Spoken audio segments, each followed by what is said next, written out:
This demo will showcase the feature Guided Setup in System Manager 9.2.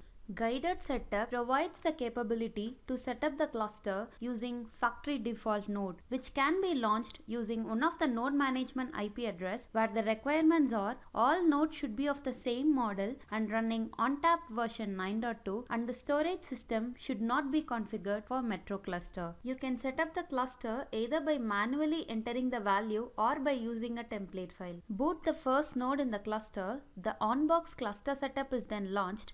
Configure the node management IP on node 1 and copy the URL to proceed with the cluster setup in a supported browser. Guided setup in System Manager 9.2 can be done very easily through CSV template. Download the template either as CSV or Excel from the dashboard page directly, input the values into config file and import the file into Guided Cluster Setup dashboard and click on Guided Setup to proceed with the cluster setup.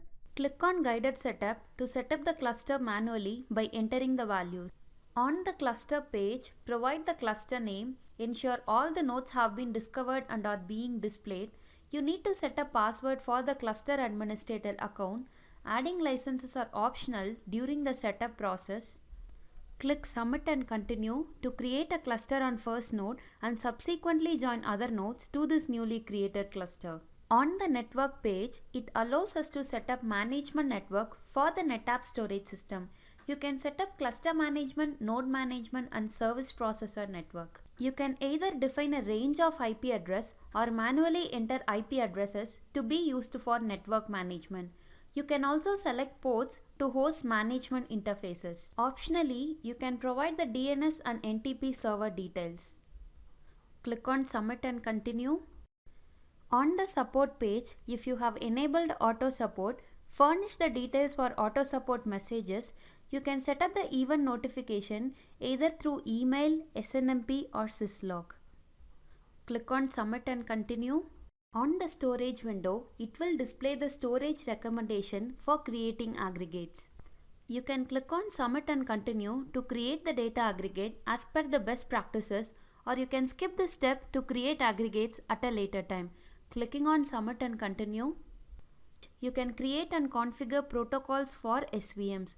Before you begin, the cluster must have at least one non-root aggregate in online state. Hence, you need to submit the storage screen successfully. Enter a name for SVM. Select the data protocols for the SVM. You can optionally enter the license keys here. Furnish the details of CIFS protocol. Depending on your requirement, select the data lift to be created. Provide the data lift details such as IP address, netmask, gateway and port. You can click on the checkbox to use same data lift as CIFS configuration for NFS details. Furnish the details of iSCSI protocol for the data lift such as IP address, netmask, gateway and port details. Click on Submit and Continue to create the SVM. On the summary page, click here to view the summary. It will display all the tasks done on the previous screen. You can click on Manage your cluster to launch System Manager, or you can click on Provision and Application. That will take you to the Apps page in the System Manager in order to provision application using the application template, or you can click on Export Configuration to export the detail as a CSV file. Thank you very much for watching this demonstration.